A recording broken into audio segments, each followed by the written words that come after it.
One plus का Nord 6 gas यहाँ पे आ चुका है, अमेज़ॉन पे सेल पे है राइट नाउ। और नॉर्ड 5 भी काफ़ी अच्छा था दिखने में, बट यहाँ पे पोको F7 भी काफ़ी अच्छा है। इसका मैंने रिव्यू अनबॉक्सिंग भी किया था। और गैस ओवरऑल मैं कहूँगा ये भी वैल्यू फॉर मनी फ़ोन है, बट नॉर्ड 6 जो है ये भी अभी आया हुआ है। और मतलब बहुत सारे लोग डाउट में है क्या हम नॉर्ड 6 को बाय करें ना बाय करें। डिस्प्ले अच्छी है, बैटरी सुपर मिलती है, सॉफ्टवेयर अच्छा मिलता है, और कन्फ्यूज़न भी बहुत ज़्यादा मिलती है यहाँ पे, क्योंकि पोको F7 जो कि लगभग 28-29 हज़ार रुपये के प्राइस ब्रैकेट में ऑफर पे चला जाता है, वो भी सेम प्रोसेसर के साथ देखने को मिलता है यहाँ पे। और गैस यहाँ पे भी आपको काफ़ी अच्छा सेटअप देखने को मिलता है, जैसे कि बैटरी भी यहाँ पे 7,500 mAh कैपेसिटी मिलती है। तो ओवरऑल ये भी कंपैरिजन करने लायक है फ़ोन। बट अभी जो प्राइस हाइक है, जो ग्लोबल चिपसेट का प्राइस जो बढ़ चुका है उस हिसाब से, क्या यहाँ पे ये बेटर रहेगा, क्या वन प्लस का बेटर रहेगा, क्या पोको का बेटर रहेगा, दोनों को ही हम कंपेयर करते हैं, ऑन पेपर स्पेसिफिकेशन देखते हैं। और गैस यहाँ पे गेमिंग के लिए भी दोनों फ़ोन काफ़ी अच्छे हैं। स्नैपड्रैगन 8s Gen 4 मिल जाता है, जो कि कोई भी टास्क को अगर आप इसकी तरफ डालोगे तो ये आसानी से उसको हैंडल कर लेगा। तो चलिए गैस कंपेयर करते हैं Poco F7 versus one plus का नॉर्ड 6। आप सभी के लिए चैनल को सब्सक्राइब कर लो, बेल आइकन को ऑल कर दो।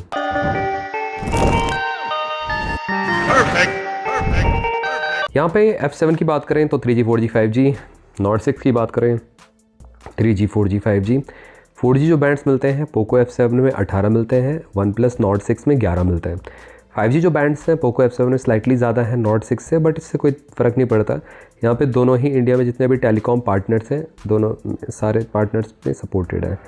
बॉडी डायमेंशन की बात मैं करूँ तो 8.2 mm की थिकनेस के साथ पोको F7 मिलता है। स्लाइटली स्लिम है ऑल्दो, वैसे मैंने रिव्यू कर रखा है पोको F7 का, थोड़ा सा मेरे को तो मतलब हैवियर और थोड़ा सा थिकर साइड लगा था। मैंने इसको वन प्लस के 13R से भी कंपेयर किया था, तो स्लाइटली मेरे को ये ज़्यादा ही लगा था, मतलब thicker side. But although slimness में आपको यहाँ पे डेफिनेटली वन प्लस नॉर्ड 6 से ज़्यादा स्लिम मिलता है। वेट डिस्ट्रीब्यूशन भी ऑलमोस्ट सिमिलर है।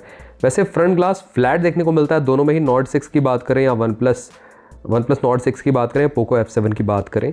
और एल्यूमिनियम फ्रेम रहेगा दोनों में तो नहीं, मतलब नॉर्ड 6 में प्लास्टिक पॉलीकार्बोनेट है। F7 ज़्यादा प्रीमियम फील होगा हाथ में होल्ड करने में, थोड़ा सा हैवी भी है ना कहीं। वैसे गोरिल्ला ग्लास 7i का प्रोटेक्शन आपको दोनों में देखने को मिल जाता है, और बैक में आपको ग्लास ही देखने को मिलेगा दोनों में ही।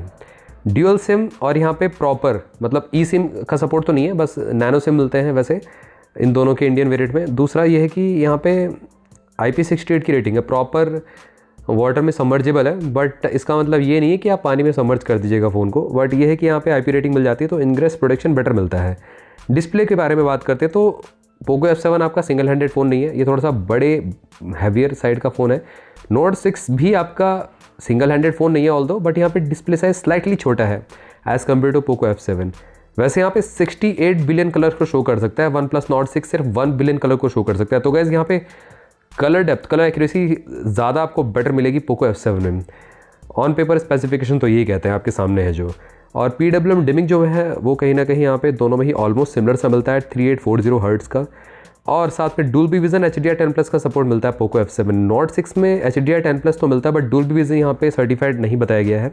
और इसी के साथ साथ 165 हर्ट्ज़ का रिफ्रेश रेट है वन प्लस नॉर्ड 6 में, जो कि बेटर आपको smoothness, better gaming experience, better यहाँ पे ओवरऑल ऐप एनिमेशन प्रोवाइड करेगा पोको F7 के मुकाबले। ऑल्दो हर एक ऐप के लिए कस्टमाइजेबल नहीं है 165 हर्ट्ज़, तो जो नेटिव ऐप्स हैं वो आपकी लगभग 120 हर्ट्ज़ पे ही चलेंगी। वैसे गेमिंग को आप यहाँ पे स्ट्रेच करके 145-150 हर्ट्ज़ तक लेके आ सकते हो, मतलब FPS तक लेके आ सकते हो, क्योंकि 165 हर्ट्ज़ का रिफ्रेश रेट है। टच सैम्पलिंग रेट भी काफ़ी तगड़ा है वन प्लस नॉर्ड 6 में। तो गैस यहाँ पे डिले शॉट्स में जो मतलब फायरिंग वायरिंग करते हो वो काफ़ी ज़्यादा मतलब लाइव बेटर सुनाई देगी as compare to Poco F7। Poco F7 भी गेमिंग फ़ोन है, तो यहाँ पे भी आपको टच सैम्पलिंग रेट अच्छा मिलता है, बट नॉर्ड 6 स्लाइटली बेटर है।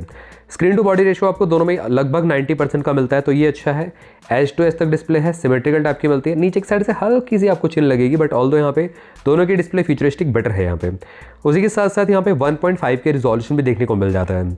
अब मैं यहाँ पे ब्राइटनेस की बात करूँ तो नॉर्मल ब्राइटनेस 700 निट्स के मिलती है पोको F7 में, वन प्लस नॉर्ड 6 में 800 निट्स के मिलती है, और पीक ब्राइटनेस जो मिलती है 1600 निट्स तक की मिल जाती है पोको F7 में। और वन प्लस नॉर्ड 6 में भी अगेन 1600 निट्स की मिलती है, हाई ब्राइटनेस मोड जो हम कहते हैं।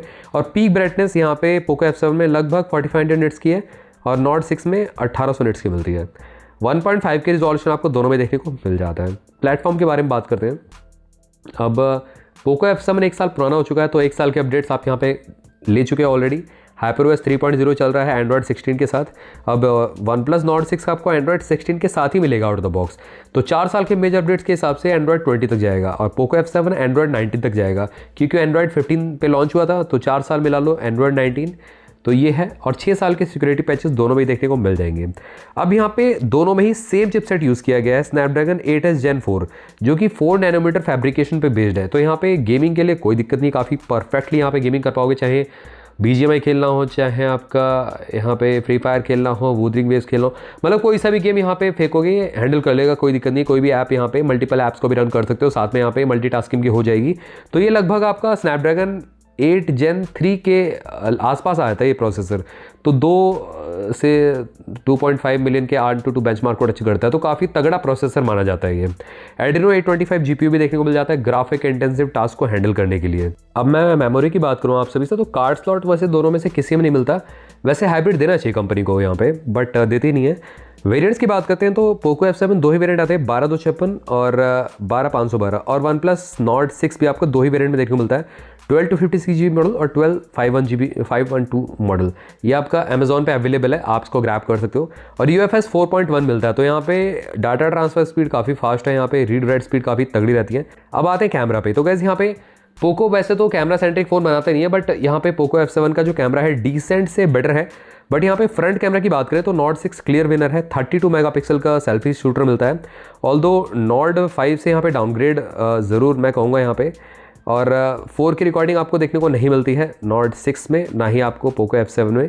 तो थोड़ा सा यहाँ पे मेरे को लगा कि कॉस्ट कटिंग की है, और ऑन पेपर तो Nord 6 ही बेटर है, क्लैरिटी, क्वालिटी और ओवरऑल मतलब पोर्ट्रेट शॉट्स में Nord 6 बेटर निकल के आएगा। फ्रंट कैमरा में मेगापिक्सल काउंट भी बेटर है। रियर कैमरा की बात करें, ड्यूल रियर कैमरा देखने को मिलता है, दोनों में ही 50+8 मेगापिक्सल का शूटर मिलता है। ऑल दोनों में से किसी में भी आपको टेलीफोटो, पेरिस्कोप टेलीफोटो या टेलीफोटो लेंस देखने को नहीं मिलता है, तो जूम पोर्ट्रेट शॉट्स को आप नहीं खींच पाओगे। यहाँ पे टेलीफोटो में क्या होता है कि जूम कर सकते हो ऑब्जेक्ट को, तो वो आपको ऑप्शन नहीं मिलेगा। वैसे डिजिटल जूम का ऑप्शन देखने को मिल जाएगा वैसे दोनों ही फ़ोन्स में। वैसे 50 मेगापिक्सल का फोकस अपर्चर 1.5 का सेंसर मिलता है PDF OIS के साथ पोको में, और OnePlus Nord 6 में 50 मेगापिक्सल का फोकस अपर्चर 1.8 का PDF OIS का ऑप्शन देखने को मिल जाता है। सेकेंडरी सेंसर जो है 8 मेगापिक्सल का फोकस अपर्चर 2.2 का अल्ट्रा वाइड सेंसर दोनों में देखने को मिलता है। LED फ्लैश, HDR और पैनोरामा मोड तो है ही है, और यहाँ पे Nord 6 में colour spectrum sensor, LED flash, HDR, panorama mode है। अब कलर स्पेक्ट्रम सेंसर बेटर आपको हाई डायनेमिक रेंज लेके आता है और शेडोज़ को प्रॉपर्ली हाईलाइट करता है। पोको F7 में वो मिसिंग है, तो इसलिए यहाँ पे बैक कैमरा भी आपका OnePlus Nord 6 का बेटर रहेगा। वीडियो की बात करते हैं, 4K 60 FPS पे रिकॉर्डिंग कर सकते हो दोनों में ही। फुल HD यहाँ पे 120 FPS तक Nord 6 में जा सकता है, और पोको F7 में आपका 960 FPS तक जा सकता है। गायरो AIS OIS का ऑप्शन देखने को मिल जाता है इन वीडियो। अब स्पीकर के बारे में बात करते हैं, तो दोनों में ही आपको स्टीरियो स्पीकर मिलता है देखने के लिए। अब पोको F7 में आपको हाई रेज ऑडियो भी देखने को मिलता है, जो कि OnePlus Nord 6 में डेडिकेटेड तो नहीं दिया गया, बट ये कि आपको यहाँ पे लाउडर, क्रिस्टल क्लियर आपको साउंड क्वालिटी मिलने वाली है। ड्यूल स्पीकर आपको Nord 6 में भी देखने को मिल जाते हैं।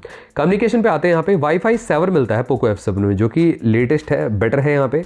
और OnePlus Nord 6 में आपको Wi-Fi 6 दिया गया है, जो कि थोड़ा सा ओल्डर मैं कहूँगा, और Bluetooth 6.0 लेटेस्ट दिया गया फास्टर कनेक्टिविटी के लिए पोको F7 में, और यहाँ पे हाई ऑडियो कोडेक मिल जाता है। OnePlus Nord 6 में Bluetooth 5.4 दिया, तो यहाँ पे इन्होंने कॉस्ट कटिंग ज़रूर की है, और यहाँ पे भी हाई ऑडियो कोडेक मिल जाते हैं। वैसे Bluetooth 6.0 देना चाहिए था। GPS मिल जाता है, इनफैक्ट पोर्ट भी है, IR रिमोट की तरह भी यूज़ कर सकते हो, AC/TV रिमोट बना सकते हो, दोनों ही फ़ोन्स में वो ऑप्शन मिल जाता है। NFC मिल जाता है, साथ में USB Type-C 2.0 है। अब यहाँ पे OnePlus Nord 6 में मेरे ख्याल से एक्सेप्टेबल नहीं है, पिछली बार भी इन्होंने कॉस्ट कटिंग की, OnePlus Nord 5 में नहीं दिया, चलो ठीक है। OnePlus 13R में भी नहीं दिया, जो लगभग 42,000 रुपीज़ का लॉन्च किया था, तो यहाँ पे Nord 6 लगभग 36,000 रुपीज़ का है।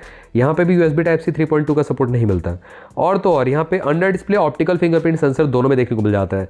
पोको F7 जब लॉन्च हुआ था 30,000 रुपये का लॉन्च हुआ था, ये तो चलो एक्सेप्टेबल है, यहाँ पे कहीं ना कहीं ऑप्टिकल सेंसर दे सकते हैं, बट Nord 6 का देना चाहिए था अल्ट्रासोनिक फिंगरप्रिंट। ना ही अल्ट्रासोनिक फिंगरप्रिंट दिया, ना ही यहाँ पे आपको Type-C 3.2 Gen 3 मिलता है USB पोर्ट। और सेंसर की बात करें, एक्सेलेरोमीटर, गायरोस्कोप, प्रॉक्सिमिटी कंपास, ये सारे के सारे सेंसर देखने को मिल जाते हैं। बैटरी के बारे में बात करते हैं। अब यहाँ पे क्लियर विनर है वन प्लस नॉट 6, 9000 mAh की बैटरी कैपेसिटी मिलती है। पोको F7 में तो 75-50 mAh बैटरी कैपेसिटी मिलती है। अपने टाइम का एक किंग है पोको F7, उस टाइम इतनी बड़ी बैटरी कैपेसिटी कोई और ब्रांड दे नहीं रहा था, उस हिसाब से ठीक है यहाँ पे। और वन प्लस नॉट 6 तो एक कदम और आगे निकल जाता है। 9000 mAh silicon carbon lithium battery वैसे दोनों में ही यूज़ करी गई है। 90 वाट की वाइड चार्जिंग आपको पोको F7 प्रोवाइड करता है, 80 वाट की नॉट 6 प्रोवाइड करता है। यहाँ पर चार्जिंग टाइम में डिफरेंस देखने को मिलता है। पोको F7 80% 30 मिनट में होता है और नॉट 6 100% 28 मिनट्स में होता है, तो काफ़ी फास्ट चार्जिंग मिलती है नॉट 6 में, इवन दो 80 वाट की चार्जिंग ही सपोर्ट करता है उसके बावजूद भी। और रिवर्स वाइड भी यहाँ पे दोनों में ही डिफरेंस देखने को मिलता है। नॉट 6 स्लाइटली बेटर है दूसरे फ़ोन को चार्ज करने में। पोको F7 स्लाइटली थोड़ा सा पीछे है, 22 वाट तक चार्ज कर सकता है। वैसे ये ज़्यादा डिफरेंस नहीं है देखा जाए तो, बट ये चार्जिंग स्पीड में डिफरेंस ज़रूर मिलता है। नॉट 6 ज़्यादा फास्ट चार्ज कर रहा है और यहाँ पे 40 आवर्स का वीडियो प्लेबैक टाइम प्रोवाइड करता है नॉट 6 आपको। और पोको F7 आपका लगभग 35 आवर्स का आपको फैक्ट्री टेस्टिंग पे वीडियो प्लेबैक टाइम प्रोवाइड करता है। ये डिपेंड करता है बेसिकली आपकी यूजेस पैटर्न पे। ये जो फैक्ट्री टेस्टिंग होती है यहाँ पे विदाउट सिम वाईफाई से कनेक्ट करके ही वीडियो प्लेबैक टाइम चेक किया जाता है। प्राइस और अवेलेबिलिटी की बात करते हैं। पोको F7 लगभग 35,999 रुपये के प्राइस बैकेट में अवेलेबल है और 12/256 GB कार्ड ऑफर पे 34,000 रुपीज़ का पड़ जाता है। नॉट 6 आपका 35,999 रुपीज़ के प्राइस बैकेट में मिल रहा है ये on Amazon with card. Axis bank का कार्ड है आपके पास तो 35,999 का मिल रहा है, वैसे 37,999 रुपीज़ का पड़ जाता है, तो लगभग 3,000 रुपये का डिफरेंस देखने को मिलता है विद कार्ड। तो गैस बेटर कौन सा है फाइनली मैं यहाँ पे बोलूँ आप सभी से, तो देखो यहाँ पे मैं कहूँगा बहुत ज़्यादा मेजर डिफरेंस नहीं है, बट ये है कि आपको रिफ्रेश रेट बेटर मिलता है, साथ में ऑक्सीजन OS, साथ में कैमरा बेटर मिल रहा है, तो पोको F7 से तो बेटर है ही है। बट इसके बीच का एक फ़ोन भी है इन दोनों के बीच का जो कि ज़्यादा वैल्यू फॉर मनी है, OnePlus 13R, जो मैं पर्सनली भी यूज़ कर रहा हूँ। उसमें आपको टेलीफोटो लेंस भी देखने को मिलता है, LTPO डिस्प्ले देखने को मिलती है, वहाँ पे कैमरा भी बेटर मिलते हैं आपको, नॉट 6 से बेटर कैमरा मिलेंगे। तो मेरे ख्याल से अगर आपका बजट है थोड़ा सा बढ़ा सकते हो लगभग, तो नॉट 6 से बेटर आपका 13R रहेगा। एल्स तो गैस इन दोनों में से पर्टिकुलरली अगर आप बाय करने का सोच रहे हो तो नॉट 6 आपके लिए बेटर चॉइस बन जाता है। ऑल्दो अगर आपका बजट नहीं है 5,000 रुपये 6,000 रुपये, तो पोको F7 और इसमें नॉट 6 में ज़्यादा प्राइस डिफरेंस नहीं है, क्योंकि पोको F7 अगर 28-29,000 रुपीज़ का होता तो मैं डेफिनेटली रिकमेंड करता, बट यहाँ पे OnePlus 6 ही विनर है, यहाँ पे OnePlus Nord 6।